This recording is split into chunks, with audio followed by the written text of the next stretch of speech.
Henry Hamilton نے قلم، کاغذ اور لفافہ طلب کیا۔ تینوں چیزیں اسے دی گئیں۔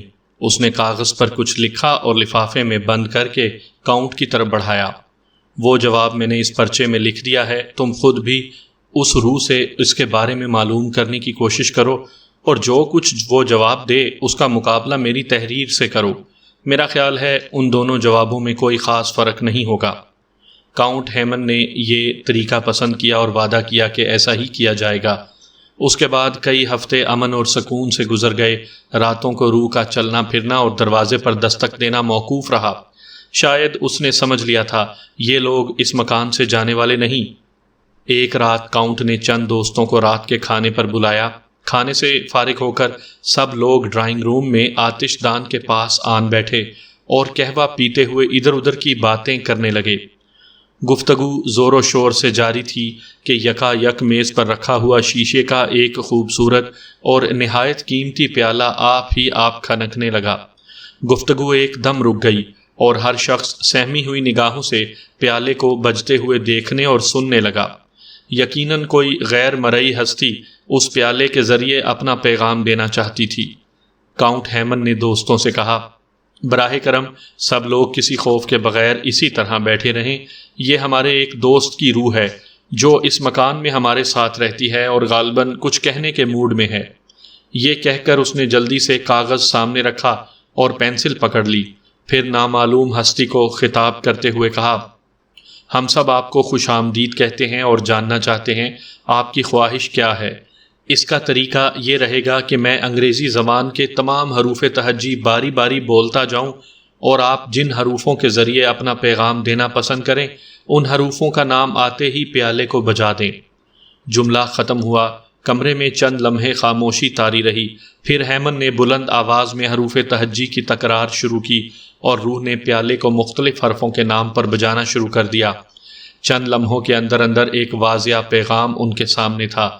میرا نام کارل کلنٹ ہے اور میں اس مکان میں گزشتہ 120 برس سے رہ رہا ہوں۔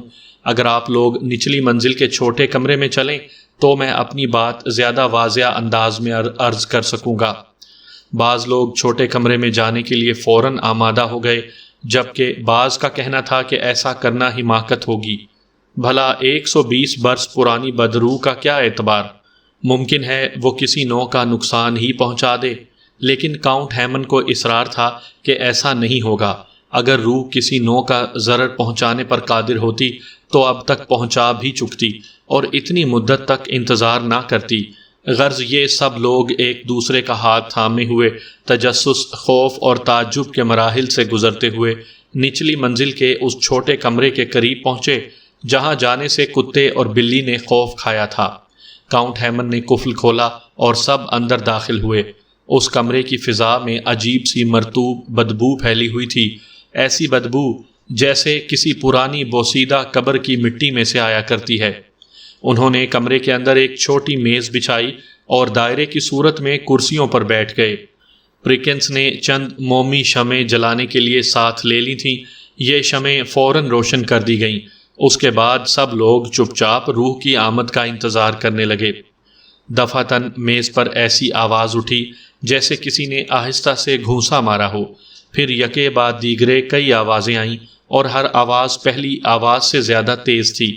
لکڑی کی میز بری طرح کانپنے اور تھر تھرانے لگی اور اس کے فوراً بعد روح نے جو پیغام دیا وہ یہ تھا، میرا نام کارل کلنٹ ہے، میں اس مکان کا مالک ہوں۔ میں نے اپنے ایک دوست آرتھر لڈل کو اسی کمرے میں قتل کیا اور اس کی لاش یہیں فرش کھود کر دبا دی۔ کاؤنٹ نے لرزتی آواز میں کہا، ہم لوگ آپ کے لیے کیا کر سکتے ہیں کارل کلنٹ؟ جواب ملا، کچھ نہیں۔ ہم تمہاری بخشش اور نجات کے لیے خدا سے دعا تو کر سکتے ہیں۔ مجھے تمہاری دعاؤں کی ضرورت نہیں، جواب ملا۔ ہاں، تم صرف یہ کر سکتے ہو کہ یہ مکان خالی کر کے چلے جاؤ اور مجھے یہاں رہنے دو۔ تم خود ہی یہاں سے کیوں نہیں چلے جاتے کارل کلنٹ؟ کاؤنٹ ہیمن نے کہا۔ یہ جملہ بامشکل اس کی زبان سے ادا ہوا تھا کہ کمرے میں جیسے بھونچال آ گیا۔ میز الٹ گئی، دیواریں لرزنے لگیں، چوبی چھت سے چر چر کی ایسی آواز آئی جیسے ابھی چھت ان پر آن پڑے گی، اور فوراً ہی جلتی ہوئی شمع گل ہو گئی اور ان لوگوں پر اتنی دہشت طاری ہوئی کہ سب بے تحاشا گرتے پڑتے وہاں سے بھاگے اور ڈرائنگ روم میں آ کر دم لیا۔ دوستوں کو رخصت کر دینے کے بعد کاؤنٹ ہیمن نے ہنری ہیملٹن کا دیا ہوا لفافہ چاک کر کے کاغذ نکالا اور اسے پڑھا۔ اس پر جو الفاظ درج تھی ان میں اور روح کے موجودہ پیغام میں ایک حرف کا بھی فرق نہیں تھا۔ کاؤنٹ ہیمن نے طے کیا کہ وہ اس عمارت اور اس کے مکینوں کی قدیم تاریخ کا سراغ لگا کر رہے گا تاکہ اس معمے کی تہہ تک پہنچا جا سکے۔ چنانچہ اگلے ہی روز اس نے اپنی تحقیق و تفتیش کا آغاز کیا، مکانوں کی تعمیر کا ریکارڈ محفوظ رکھنے والے دفتر کا رخ کیا، متعلقہ مکان کے کاغذات نکلوائے۔ معلوم ہوا کسی زمانے میں یہ مکان ایک چھوٹا سا فارم ہاؤس تھا، اور فارم ہاؤس میں وہ چھوٹا سا کمرہ بھی شامل تھا جس میں روح نے انہیں بلا کر پیغام دیا تھا۔ مزید تفتیش سے یہ بات بھی ریکارڈ کے ذریعے سامنے آ گئی کہ اس فارم ہاؤس کا مالک کارل کلنٹ نام کا ایک جرمن شخص تھا جس کا قیام سن 1740 اور 1800 کے درمیانی عرصے میں اس مکان میں رہا۔ کارل کلنٹ کا ایک انگریز دوست آرتھر لڈل اکثر اس مکان میں آ کر رہا کرتا۔ ان دونوں میں خاصی گہری دوستی اور بے تکلفی تھی۔ پھر اچانک ایک روز آرتھر غائب ہو گیا۔ پولیس اور دوسرے لوگوں کی سر توڑ کوششوں کے باوجود آرتھر کا سراغ نہ مل سکا۔ کارل کلنٹ سے بھی پوچھ گچھ کی گئی مگر اس نے لا علمی کا اظہار کیا۔ اسے تو خود اپنے دوست کے گم ہو جانے کا شدید صدمہ تھا۔ آرتھر کی گمشدگی کے چند سال بعد کارل کلنٹ اس مکان سے رخصت ہو گیا اور اس نے ایک دوسرے مکان میں سکونت اختیار کر لی۔ اس کے جانے کے بعد یہ مکان مختلف ہاتھوں میں آیا، بار بار بکا اور خریدا گیا۔ ہر آنے والے نے اس میں کچھ نہ کچھ اضافہ ہی کیا، حتیٰ کہ 19ویں صدی کے اختتام تک اس مکان کے نواح میں جو کھیت واقع تھے وہ سب غائب ہو گئے اور ان کی جگہ مکانات بنتے چلے گئے۔ کاؤنٹ ہیمن کو اب سب کچھ معلوم ہو چکا تھا، لیکن اس رات کے بعد سے کارل کلنٹ کی روح نے انہیں پریشان نہیں کیا۔ کاؤنٹ کا خیال تھا شاید اس کی روح نے مایوس ہو کر مکان کا وہ کمرہ خالی کر دیا ہے۔ تاہم کاؤنٹ نے وہ کمرہ مکفل ہی رہنے دیا، لیکن ایک رات کاؤنٹ ہیمن آرام سے اپنے بستر پر لیٹا گہری نیند کے مزے لے رہا تھا کہ دروازے پر زور سے دستک دے دی گئی۔ کاؤنٹ ہیمن کی آنکھ کھل گئی اور اس نے دستک کی آواز پھر کئی مرتبہ سنی، اور جب اٹھ کر دروازہ کھولا تو وہاں کوئی نہیں تھا۔ اس کا مطلب یہ تھا کہ روح ابھی تک مکان میں موجود ہے۔ اگلے روز اس نے ایک نابینا ماہر روحانیات کو اپنے مکان میں بلایا جس کا نام سیسل ہسک تھا۔ یہ شخص نہ صرف روحوں کو طلب کرنے کا ماہر بلکہ خاص عمل کے ذریعے جس روح کو چاہتا مجسم ہو کر حاضر ہونے کا حکم دے سکتا تھا۔ نابینا عامل نے پر اسرار روح کی طلبی کا عمل ڈرائنگ روم میں کرنے کا فیصلہ کیا۔ کاؤنٹ نے اپنے خاص دوستوں کو بھی اس عمل میں شرکت کے لیے بلوایا تھا۔ سب لوگ ایک گول میز کے گرد دائرے کی صورت میں بیٹھ گئے۔ درمیان میں شیشے کا ایک لیمپ روشن کر کے رکھا تھا۔ لیمپ پر سرخ کاغذ کا شیڈ لگا دیا گیا۔ اس لیمپ کی روشنی کے سوا مکان کی دوسری تمام برقی اور غیر برقی روشنیاں گل تھیں۔ اب نابینا عامل نے زیر لب کوئی عمل پڑھنا شروع کیا۔ اس دوران میں کسی کو بولنے یا حرکت کرنے کی اجازت نہیں تھی۔ عمل شروع کیے 15-20 منٹ گزرے ہوں گے کہ نچلی منزل کے ایک کمرے کا دروازہ کھلنے کی آواز آئی، پھر قدموں کی چاپ جو نزدیک آتی گئی۔ اس کے بعد جیسے کوئی سیڑھیاں چڑھتا ہے، یہ آواز ڈرائنگ روم کے دروازے کے پاس پہنچ کر ایک ثانیے کے لیے رکی، پھر دروازہ آپ ہی آپ کھل گیا اور سرد ہوا کا ایک جھونکا سا اندر آیا۔ میز کے گرد بیٹھے ہوئے افراد کے بدن میں جیسے سوئیاں سی چبھنے لگیں۔ کمرے میں پھیلی ہوئی مدھم روشنی میں لوگوں نے دیکھا کہ دروازے کے قریب دھوئیں کا ایک ستون سا بن رہا تھا۔ دیکھتے دیکھتے یہ دھواں اور گہرا ہو گیا، پھر یہ دھواں سمٹ کر ایک انسانی ہیولے کے قد و خال بننے لگا۔ پہلے سر دکھائی دیا، پھر کندھے، اس کے بعد ہاتھ۔ آہستہ آہستہ ایک شکل نمایاں ہوتی چلی گئی، زرد رنگ کا ایک مردانہ چہرہ جس کی آنکھیں بے نور اور حلقوں میں دھسی ہوئی تھیں، ٹھوڑی پر گھنی داڑھی، سر کے بال سرخ، ناک بڑی اور کسی قدر خمدار، ہونٹ پتلے اور بھینچے ہوئے۔ یہ ایک ایسے شخص کا چہرہ تھا جس کی عمر 45 اور 50 کے درمیان تھی۔ تم کون ہو؟ نابینا عامل کی آواز کمرے کے سناٹے میں گونجی۔ روح نے، جو اب انسانی شکل و صورت میں ظاہر ہو گئی تھی، جواب دینے کے لیے اپنے ہونٹوں کو جنبش دی، مگر کوئی آواز سنائی نہ دی۔ نابینا نے ایک بار پھر اپنا سوال اور بلند آواز میں دہرایا، روح کے چہرے پر کرب اور اذیت کے آثار نمودار ہوئے، جیسے جواب دیتے ہوئے اسے سخت تکلیف پہنچ رہی ہو۔ اس مرتبہ فضا میں تیرتی ہوئی سرگوشی کی مانند ایک باریک آواز سب کے کانوں میں پہنچی۔ میرا نام کارل کلنٹ ہے، اور اس کے ساتھ ہی آواز یک لخت بلند ہو گئی۔ تم کون لوگ ہو اور میرے مکان میں کس واسطے جمع ہوئے ہو؟ یہ سب میرے دوست ہیں اور میں اس مکان کا کرایہ دار ہوں، کاؤنٹ نے جواب دیا۔ ہم سب تمہاری مدد کرنا چاہتے ہیں، کیا تم اپنے بارے میں ہمیں کچھ بتاؤ گے؟ کارل کلنٹ کی روح نے گھور کر کاؤنٹ ہیمن کو دیکھا اور پھر آواز آئی، میں تمہیں اپنا نام بتا چکا ہوں۔ جہاں تک مجھے یاد پڑتا ہے، میں اس مکان میں گزشتہ 120 برس سے رہ رہا ہوں اور کبھی کسی نے مجھے پریشان نہیں کیا۔ میں نہیں جانتا کتنی طویل مدت تک یہاں رہوں گا۔ وقت تم لوگوں کے لیے کوئی اہمیت رکھتا ہوگا، میرے لیے ہرگز نہیں۔ وقت ہرگز نہیں بدلتا اور نہ ختم ہوتا ہے، البتہ انسان بدل جاتے ہیں اور انسان فانی بھی ہیں۔ تم لوگ یہ بتاؤ، میرے مکان میں کس لیے آئے؟ دراصل مجھے ایک ایسے ہی مکان کی ضرورت تھی، کاؤنٹ نے جواب دیا۔ اب میری کوشش ہے کہ کسی نہ کسی صورت میں تمہارے لیے کچھ نہ کچھ کروں۔ کوئی شخص میرے لیے کچھ نہیں کر سکتا، روح نے جواب دیا۔ شاید تمہاری روح کو چین نہیں مل سکا، اگر ایسا ہوتا تو یوں بھٹکتے نہ پھرتے اور ہم لوگوں کے آرام اور سکون میں خلل انداز نہ ہوتے۔ خواہ کچھ بھی ہو، میں یہاں سے ہرگز نہیں جا سکتا۔ جس رات سے مرا ہوں اس رات سے لے کر اب تک اسی مکان میں ہوں۔ اچھا یہ بتاؤ، تم نے اپنے دوست آرتھر لڈل کو کیوں قتل کیا؟ جن دنوں میں زندہ تھا اور اس مکان میں رہتا تھا تو یہیں مجھے ایک عورت سے محبت ہو گئی۔ اس کا نام کارلوٹی تھا، میں اسے اپنی جان سے زیادہ چاہتا تھا۔ ابھی ہماری شادی نہ ہو پائی تھی کہ میرا دوست آرتھر لڈل ہمارے درمیان آ کودا۔ وہ دوست تو میرا تھا، لیکن آہستہ آہستہ اس نے کارلوٹی پر ڈورے ڈالنے شروع کر دیے، اور چونکہ مالدار آدمی تھا اس لیے اس نے کارلوٹی کو روپے کا لالچ بھی دیا، اور یہاں تک کہا کہ اگر وہ اس کے ساتھ بھاگ چلے تو وہ اپنی تمام دولت اسی کو دے گا۔ آرتھر کے مقابلے میں ایک غریب اور معمولی کسان تھا، لیکن کارلوٹی بھی مجھے چاہتی تھی، چنانچہ اس نے سب باتیں مجھے بتا دیں۔ میں نے آرتھر سے تعلقات منقطع کر لیے، لیکن ایک رات وہ میری غیر حاضری میں اس مکان پر آیا اور اس نے کارلوٹی پر دست درازی کرنے کا ارادہ کیا۔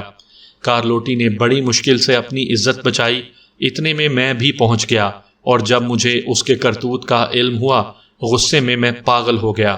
میں نے اپنی کلہاڑی اٹھائی اور آرتھر کا سر قلم کر دیا، پھر اسی کمرے میں گڑھا کھود کر لاش خاصی گہرائی میں دبا دی۔ اسے دفن کرنے سے پہلے میں نے گڑھے میں چونے کی خاصی بڑی مقدار بھی بھر دی تاکہ لاش جلد گل سڑ جائے، اور ایسا ہی ہوا۔ کارلوٹی اس حادثے کے بعد بھی میرے پاس ہی رہی، مگر اس کے ذہن نے اس حادثے کا ناگوار اثر قبول کیا، چنانچہ چند سال بعد وہ بیمار ہوئی اور مر گئی۔ اس مکان کے قریب ہی جو قبرستان ہے، کارلوٹی کی قبر وہیں ہے۔ کارلوٹی کے مرنے کے بعد تم نے کیا کیا؟ پھر میں کیا کرتا؟ یہاں میری دلچسپی کا کوئی سامان نہیں تھا، چنانچہ میں اپنے وطن جرمنی چلا گیا، مگر کارلوٹی کی یاد نے میری زندگی سے سکون اور آرام ختم کر دیا تھا، لہٰذا ایک رات میں نے خودکشی کر کے اپنی زندگی ختم کر ڈالی، اور ایک روز اپنے آپ کو اس مکان کی نچلی منزل کے چھوٹے کمرے میں پایا۔ اس وقت سے لے کر اب تک میں یہی ہوں۔ میری روح کو اس مکان میں سکون ملتا ہے، لہٰذا میرے یہاں سے جانے کا سوال ہی پیدا نہیں ہوتا۔ یہی ایک ایسی جگہ ہے جسے میں اپنا گھر کہہ سکتا ہوں۔ یہیں میری جان سے عزیزہ محبوبہ رہتی ہے، میرے لیے اب اور کوئی جگہ نہیں۔ مجھے ہمیشہ ہمیشہ کے لیے یہیں رہنا ہے، اور ہاں، کارلوٹی کی روح بھی میرے ساتھ رہے گی۔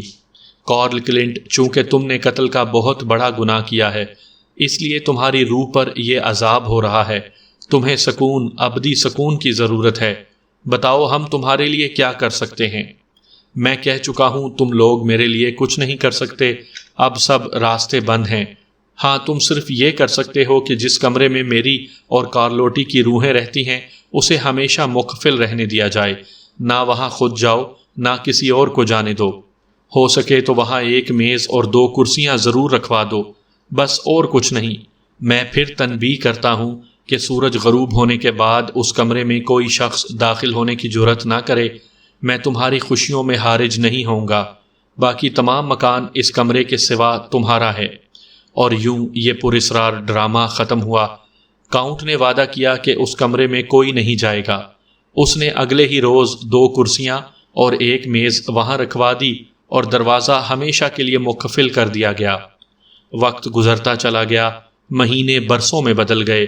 پھر کارل کلنٹ کی روح نے کاؤنٹ ہیمن اور اس کے گھر والوں کو تنگ نہ کیا۔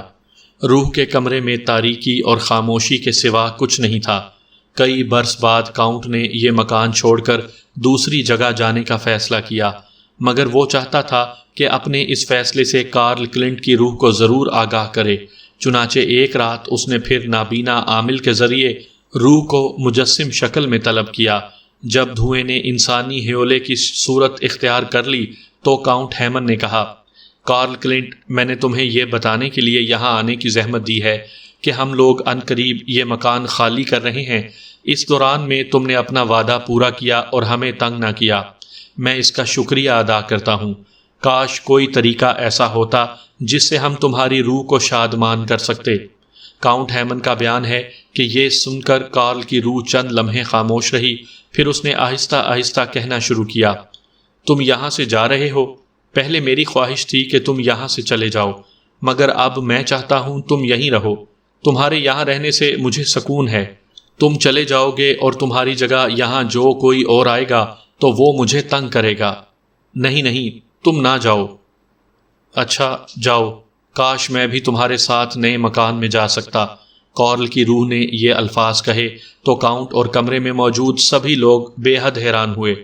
مگر میں نے تو دوسرا مکان لے بھی لیا ہے، کاؤنٹ نے کہا۔ اب میں تم سے رخصت ہونے کی اجازت چاہتا ہوں۔ دیکھو، میرے کمرے میں شمالی دیوار کے پیچھے کارلوٹی کی ایک پرانی تصویر چھپی ہوئی ہے، روح نے کہا۔ میری خواہش ہے تم یہ تصویر اپنے ساتھ لے جاؤ اور نئے مکان کے اس کمرے میں لگا لو جہاں تم رہنا پسند کرو۔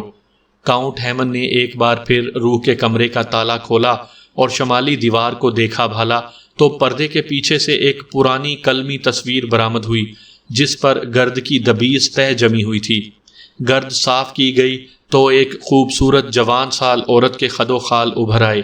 کاؤنٹ نے یہ تصویر بغل میں دبائی، کمرہ مقفل کیا اور کارل کلنٹ کی روح کو الوداعی سلام کر کے اس مکان سے رخصت ہو گیا۔ کاؤنٹ لوئس ہیمن عرف کیرو کا حلفی بیان ہے کہ اس داستان کا حرف حرف سچا اور حقیقت پر مبنی ہے۔ ابھی پہلی جنگ عظیم تک اس مکان کے آثار مرکزی لندن میں باقی تھے اور دیکھے جا سکتے تھے، لیکن ایک رات جرمن طیاروں نے لندن پر ایسی شدید بم باری کی کہ بہت سے مکانات گر گئے اور بعض مقامات پر ہولناک آگ لگی، جس نے اس مکان کا رہا سہا نشان بھی ہمیشہ کے لیے مٹا دیا۔